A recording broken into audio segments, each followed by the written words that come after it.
पौलुस बड़ी विनम्रता के साथ रोम की मंडली को ये पत्र लिख रहा है और वो कहता है, हे भाइयों, मैं तुमसे परमेश्वर की दया स्मरण दिलाकर विनती करता हूं।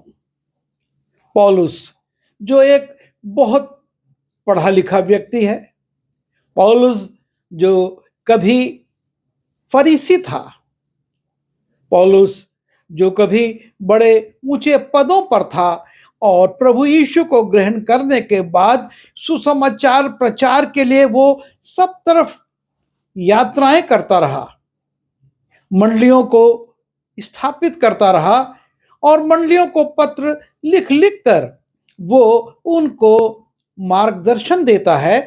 वो पौलुस बड़ी विनम्रता के साथ रोम की मंडली को पत्र लिख रहा है कि हे भाइयों, मैं तुमसे परमेश्वर की दया स्मरण दिलाकर विनती करता हूं। और यह है पौलुस की विनम्रता। वो कलीसिया का संस्थापक है, वो कलीसियाओं में जा जाकर प्रचार करता है, लेकिन वो कलीसिया को आदेश नहीं दे रहा है, वो कलीसिया पर कुछ थोप नहीं रहा है, लेकिन बड़ी विनम्रता से उससे कहता है, कुछ बातों की चेतावनी देने के लिए कि मैं तुमसे विनती करता हूं। मसीही अगुवों में और मसीही सुसमाचार प्रचारकों में और मसीही उच्च पदधारियों में किस प्रकार का आचरण व्यवहार होना चाहिए, परमेश्वर कैसा आचरण चाहता है, हम इस पर विचार कर रहे हैं, क्योंकि मसीही विनम्रता बहुत आवश्यक है। पौलुस इस बात को समझता है और इसलिए वो बड़ी विनम्रता से कहता है कि मैं तुमसे विनती करता हूं। जब हम नीति वचन उसके 25वें अध्याय के 15वें पद की दूसरी लाइन को देखते हैं और वहां लिखा है, और कोमल वचन हड्डी को भी तोड़ डालता है।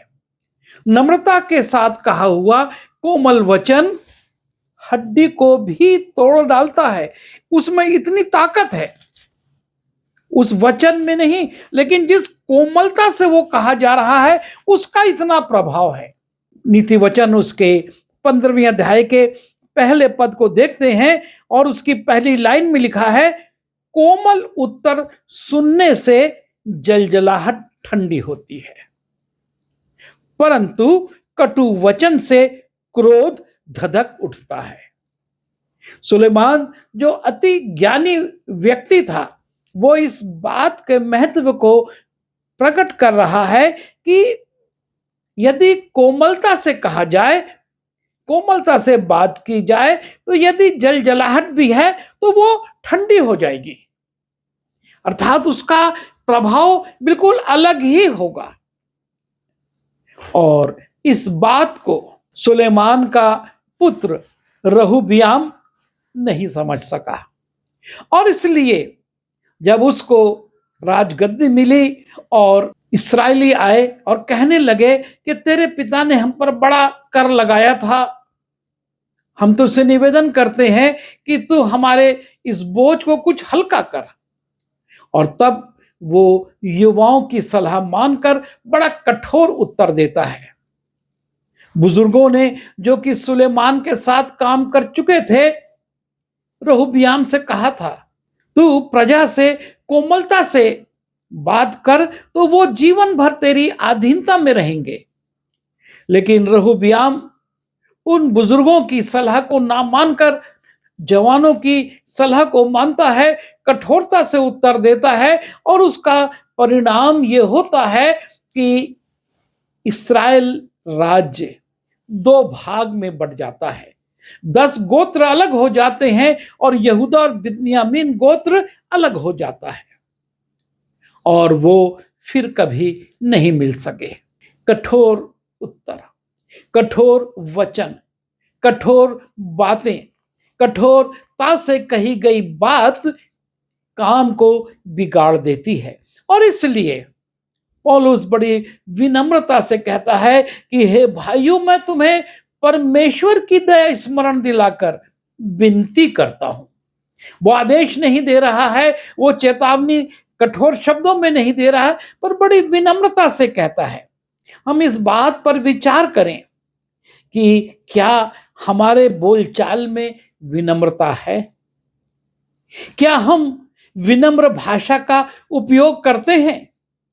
क्या हम अपने बड़े छोटों से नम्रता के साथ पेश आते हैं?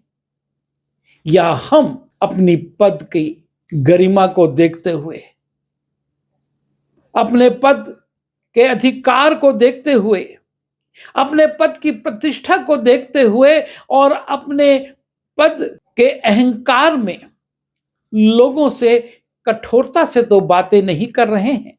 फिलिपियो उसका 2 अध्याय 7वें पद में लिखा है यीशु मसीह के विषय में, वरन अपने आप को ऐसा शून्य कर दिया और दास का स्वरूप धारण किया और मनुष्य की समानता में हो गया।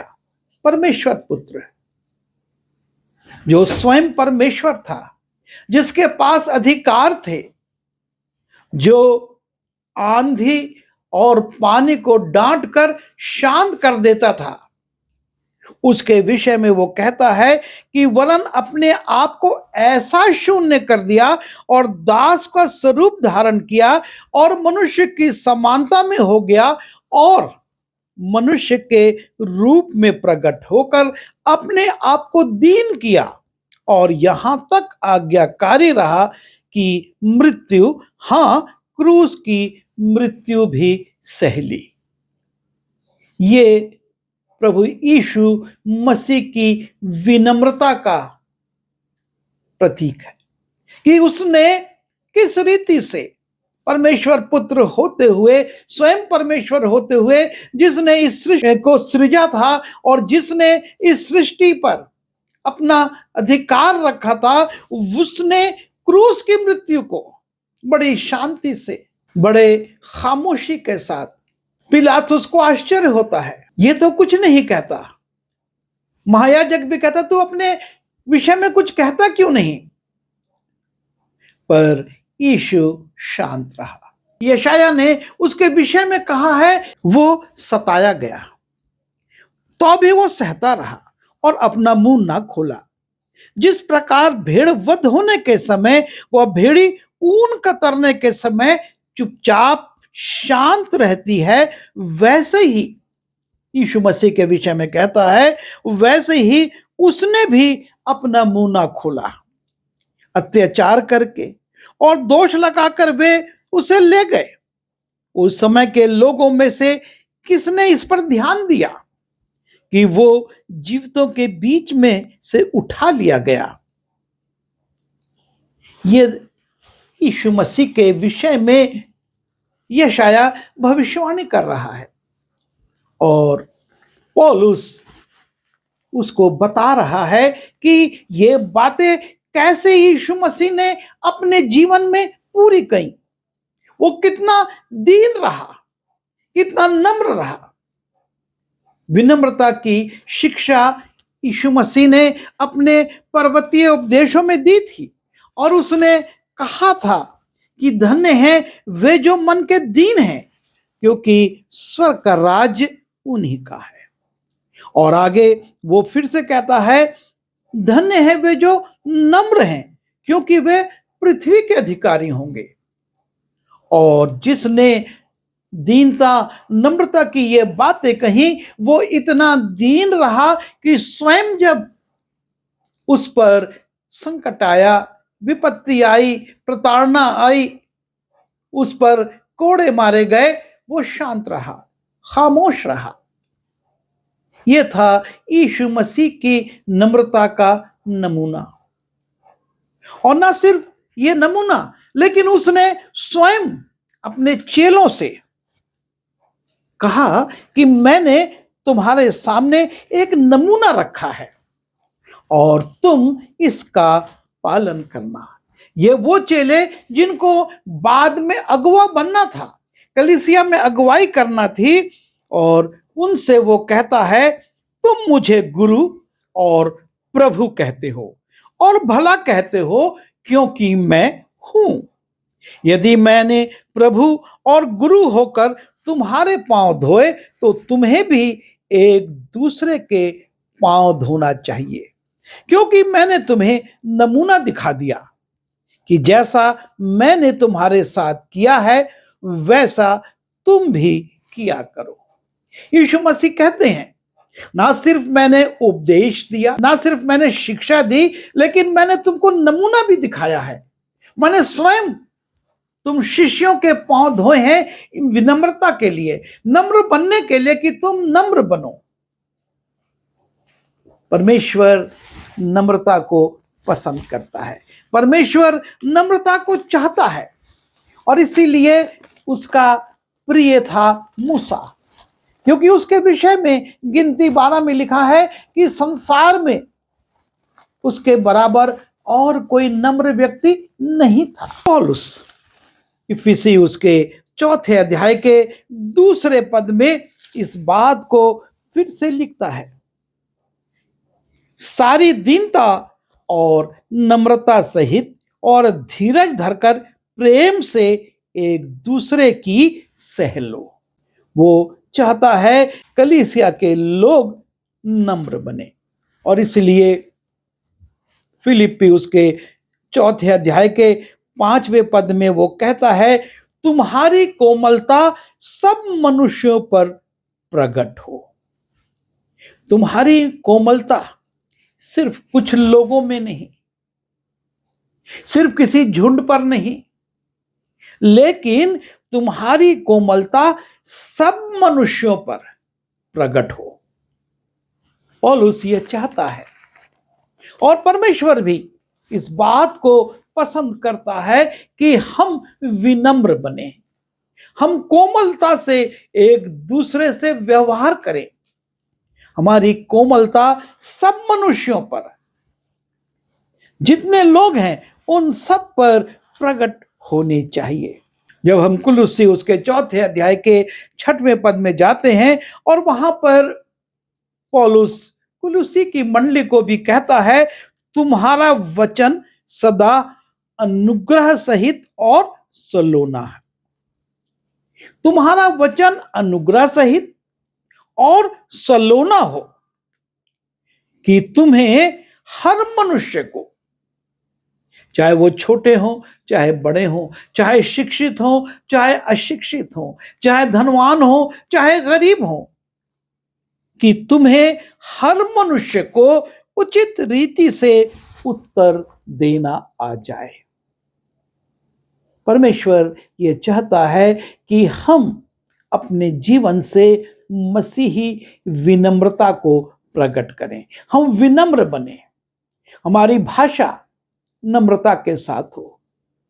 कई बार कई अगुवों को मैंने देखा है कि वो बड़े अधिकार के साथ कुछ बातों को बोलते हैं। अधिकार से बोलना कोई गलत नहीं है, लेकिन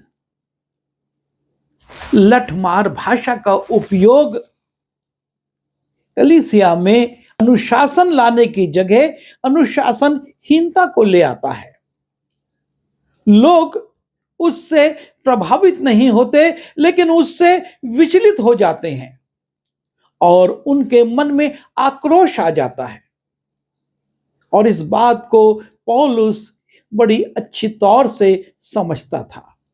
वो एक श्रेष्ठ अगुवा था, और इसलिए वो बार बार कलीसियाओं को, चाहे वो रोम की कलीसिया हो, चाहे इफिसी हो, चाहे फिलिप्पी हो, चाहे कुलुस्सी हो, सबको जब पत्र लिखता है, उसमें एक बात को वो कहता है कि तुम कोमलता के साथ लोगों से व्यवहार करो, बातचीत करो, उनको वैसा ही उत्तर दो, कठोरता के साथ नहीं।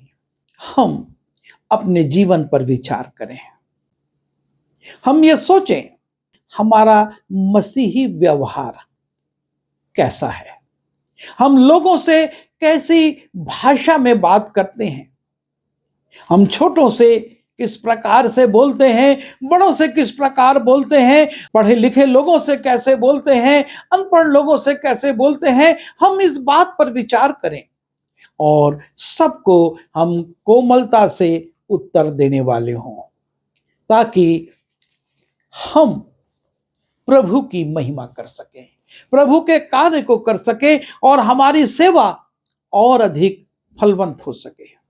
प्रभु हमारी सहायता करे कि हम नम्रता के साथ, विनम्र बनकर अपनी सेवाओं को, अपने कार्यों को करें, ताकि लोग उससे यीशु मसीह को देखें। क्योंकि वचन कहता है, जैसा मसीह यीशु का स्वभाव था वैसा ही तुम्हारा भी स्वभाव हो। आज हमारा स्वभाव, हमारी भाषा, हमारा व्यवहार क्या मसीह के व्यवहार के अनुसार है, मसीह की भाषा के अनुसार है, उसके आचरण के अनुसार है, या हम अपने पद को देखकर, पद की गरिमा में, पद के मद में लोगों से अनुचित भाषा का, अनुचित व्यवहार कर रहे हैं।